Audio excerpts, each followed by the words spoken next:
안녕하세요. 월천TV 대로입니다. 아파트 말고 이것 투자에 대한 영상을 올렸었는데요. 이 영상이 많은 조회수를 기록하게 되었습니다. 이 투자에 대한 관심이 요즘 뜨겁습니다. 이해에 도움이 될 수 있는 가장 좋은 사례가 있어 소개해 드리려 합니다. 지금부터 들려드리겠습니다. 얼마 전 이분의 특강을 진행하였습니다. 어렵게 시간을 내주셔서 2시간 동안 강의를 들을 수 있었고요. 어떻게 하면 직장인에서 월 3천을 벌 수 있었는지 그 노하우를 엿들을 수 있었습니다. 특강에 대한 영상은 바로 위 카드 추가를 통해 링크를 드리겠습니다. 그리고 고정 댓글과 설명란에 올려드리겠습니다. 많은 시청 부탁드립니다. 3년 전이었습니다. 닉네임은 드림온이시고요. 네이버 검색을 통해 저를 알게 되었고 수강해 주셨습니다. 중견기업의 인사과 과정이었으며 직장을 다니는 상황이었습니다. 처음에는 아파트 경매로 시작을 했습니다. 소도시의 아파트를 1억 초반대에 처음으로 낙찰을 받으셨고요. 본인의 생각으로는 낙찰받고 명도만 하면 잘 팔리겠지 하는 행복한 상상을 했었습니다. 명도까지 다행히 아무 문제 없이 진행이 되었었고요. 도배장판 그리고 청소까지 조금 손을 보고는 부동산에 내놓았습니다. 그런데 예상은 빗나갔습니다. 바로 팔리지 않는 겁니다. 흐른 시간은 단 2주였습니다. 2주 동안 안 팔리니 마음이 초조해지기 시작합니다. 보통 아파트 하나 팔려면 몇 개월을 기다려야 하는 게 일반적인 기간인데요. 바로 내놓으면 바로 팔리는 줄 알았다고 합니다. 어느 날 부동산에서 전화가 옵니다. 월세는 잘 나가니까 월세로 내자고 제안을 합니다. 그래서 하루 만에 월세로 내놓게 됩니다. 순수익만 매월 20만 원의 수익이 생기게 되었습니다. 잠자고 있어도 일하지 않아도 월세는 통장에 따박따박 꽂히고 있었습니다. 이런 수익이 생기니 처음엔 의아했다고 합니다. 월에 50만 원 벌었으면 나의 삶의 질이 달라지겠구나 하는 목표가 생겼다고 합니다. 매월 50만 원 수익이면 1년이면 600만 원 연봉이고요. 1년에 600만 원 더 벌려면 성과를 특 A급으로 받아야 하든지 아니면 더 좋은 곳으로 이직을 해야 벌 수 있는 돈이었습니다. 그런데 50만 원 중에서 20만 원을 이미 벌었으니 40% 목표는 달성한 셈이었습니다. 그럼 이런 수익을 10개 정도 하게 되면 월에 200만 원 벌겠네 하는 더 큰 상상을 하게 됩니다. 저희 수강생 분 중에 한 분이 다가구를 낙찰받게 되어 월세 500만 원을 만들게 된 사례를 특강한 적이 있습니다. 드리모님이 이분의 특강을 듣게 됩니다. 건물 하나로 아파트 10채 갖는 것보다 더 많은 월세를 받을 수 있겠구나 하는 신선한 충격을 받게 됩니다. 그래서 부부 둘이 긁어 모을 수 있는 마통은 있는 대로 탈탈 털었고요. 이 돈 저 돈 구석에 있는 모든 자금을 동원해서 1억 원의 투자금을 만들게 됩니다. 그리고 임장을 무지 많이 다녔었습니다. 6개월 동안 70번의 임장을 다녔다고 합니다. 드디어 지방의 한 다가구를 보게 되었고요. 이미 심각한 하자로 가득한 다가구였습니다. 위치도 가장자리에 떨어져 있어서 아무도 쳐다보지 않을 것 같은 기분에 입찰하게 되었다고 합니다. 경쟁이 낮을 거라 판단했기 때문입니다. 그리고는 드디어 낙찰을 받았습니다. 특히 주차장과 옥상에 누수가 있어서 이것부터 잡았고요. 집 내부 정리할 곳과 외관을 손보고요. 천천히 명도를 진행하였습니다. 부동산에 내놓은 지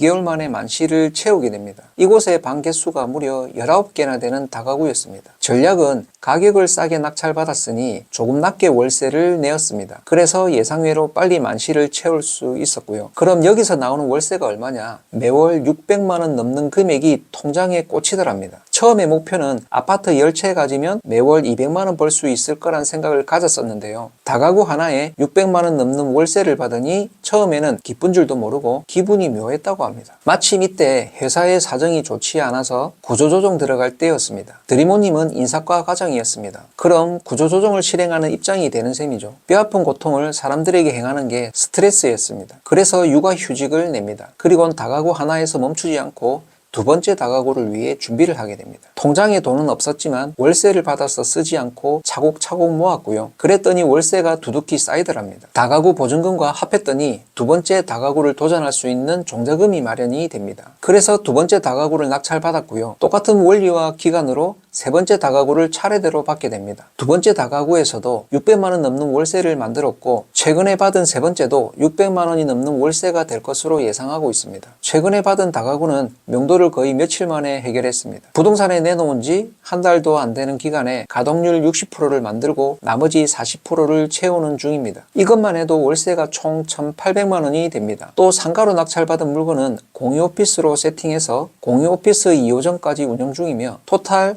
월세 총 3천만 원을 만들게 되었습니다. 일반 중견기업의 과장이던 직장인이 종자금 1억으로 3년 만에 월 3천만 원 버는 경제적인 자유인이 되었습니다. 현금 흐름의 위력은 이처럼 실로 대단합니다. 자동으로 통장에 꽂히는 자금은 결국 투자 자금으로 가용할 수 있으며 추가적인 현금 흐름을 만들게 되죠. 내가 움직이지 않아도 자동으로 돈을 만들어지게 되는 셈입니다. 아파트 하나를 묻어두면 보유하고 있는 동안에는 돈이 되질 않습니다. 가격이 오르면 돈이 되기 시작하죠. 그러나 방향은 전문가도 알 수 없습니다. 오히려 반대로 간다면 손실을 피할 수 없습니다. 드리모님은 현재 직장을 나왔습니다. 임대사업을 운영하시면서 틈틈이 이 노하우를 관심 있는 분들에게 전수해드리기로 마음먹었습니다. 그래서 저희 학원에서 드리모님의 다가구 교육을 함께 만들었습니다. 다가구 기초교육부터 실무교육까지 직장인이든 프리랜서든 누구나 일정한 자금만 있으면 월세 300에서부터 월세 500만원까지 자신있게 만들 수 있는 방법들을 드리모님의 경험을 토대로 실제 노하우를 교육해 주신다고 합니다. 아래 고정 댓글과 설명란에 모집 공지글을 남겨놓겠습니다. 관심 있는 분들은 많은 성원 부탁드립니다. 자, 지금까지 말씀드린 이 사례는 누구도 상상만 할 뿐 실행해 보지 못한 부분입니다. 종자금 1억 원만 있으면 다들 오를 것 같은 똘똘한 아파트 하나 사두려고 합니다. 그렇다고 오르지도 않고 오히려 내려간다면 방향은 거꾸로 가는 겁니다. 그리고 아파트 하나 들고 있다면 이 기간 동안에는 자금만 묶일 뿐 가용하지도 못하는 돈이 되게 됩니다. 그러나 다가구는 매월 월급과 같은 수익을 안겨주면서 한 채만 들고 있어도 2년 뒤에는 비과세로 시세 차익을 만들 수도 있습니다. 매달 들어오는 월세와 매도 차익 2마리 토끼를 잡을 수 있는 셈이죠. 아파트 방향이 불확실하지만 월세는 확실한 수익이라 더 안전합니다. 경매로 낙찰받은 다가구는 매도 차익을 최소 1억을 만들 수 있습니다. 그러니 아파트 말고 이 투자는 안 할 수 없는 종류입니다. 물론 단점은 있습니다. 아파트보다는 황금성은 떨어집니다. 그러나 안 팔린다면 어떻습니까? 안 팔리는 동안은 그래도 월세가 들어옵니다. 아파트처럼 내놓으면 한 달 만에 바로 팔리진 않겠지만 여유있게 1년, 2년 가격 조율해 가면서 내놓게 되면 잘 팔린다는 사실을 기억하시기 바랍니다.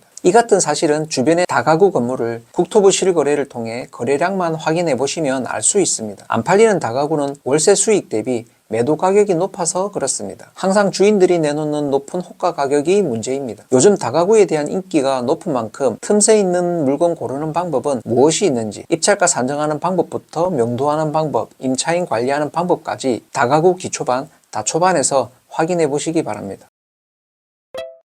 자, 지금까지 드리모님의 월 3천까지 버는 투자 과정을 간단히 말씀드리면서 아파트 투자보다는 다가구 투자를 통해 안정적인 월세 수익과 시세 차익 2마리 토끼를 잡는 게 수익이 더 크다고 말씀드렸습니다. 드리모님은 3년 전만 해도 직장인이었습니다. 그리고 맞벌이 부부였습니다. 두 분의 마통을 탈탈 털어서 1억 원을 준비했습니다. 그리고 교육과 경험을 통해 다가구를 알게 되었고 높은 실행력으로 남들은 생각만 하던 것을 70번의 인장 노력 끝에 다가구를 하나 낙찰받게 되었습니다. 월 600만 원의 수입이 들어오면서 이 현금 흐름은 자동적으로 시드머니가 만들어지게 되었고 자연스럽게 두 번째 다가구와 세 번째 다가구를 낙찰받게 되었습니다. 현재는 공유 오피스 2채와 함께 월 3천 수익을 만들었고요. 현금 흐름의 위력은 이처럼 실로 대단합니다. 자동으로 통장에 꽂히는 자금은 결국 투자 자금으로 가용할 수 있으며 추가적인 현금 흐름을 만들게 되죠. 내가 움직이지 않아도 자동으로 돈을 만들게 되는 셈입니다. 아파트 하나를 묻어두면 보유하고 있는 동안에는 돈이 되질 않습니다. 오히려 반대로 간다면 손실을 피할 수 없습니다. 1억이 있다면 어떤 투자를 하시겠습니까? 아파트일까요? 다가구일까요? 선택과 실행은 여러분들의 몫입니다. 지금의 트렌드는 경제적인 자유입니다. 요즘 직장에서 오래 있는 일은 드물게 되었습니다. 4년제를 나와도 안정된 수입은 보장해주지 않습니다. 실업자도 많습니다. 요즘 젊은이들은 안정된 직장을 들어가지 않으려 합니다. 경제적 자유를 원하기 때문입니다. 이제는 혼자서도 돈을 벌 수 있는 시대가 왔습니다. 플랫폼과 AI가 넘쳐나는 시대가 왔습니다. 이런 세상에서 아이디어 하나만 있으면 어디서든 돈을 만들 수 있다는 사실에 공감하실 겁니다. 유튜브에서 쉴 틈 없이 부자가 된 사람들의 이야기가 쏟아져 나오고 있습니다. 저는 개인적으로 가난이 싫었습니다.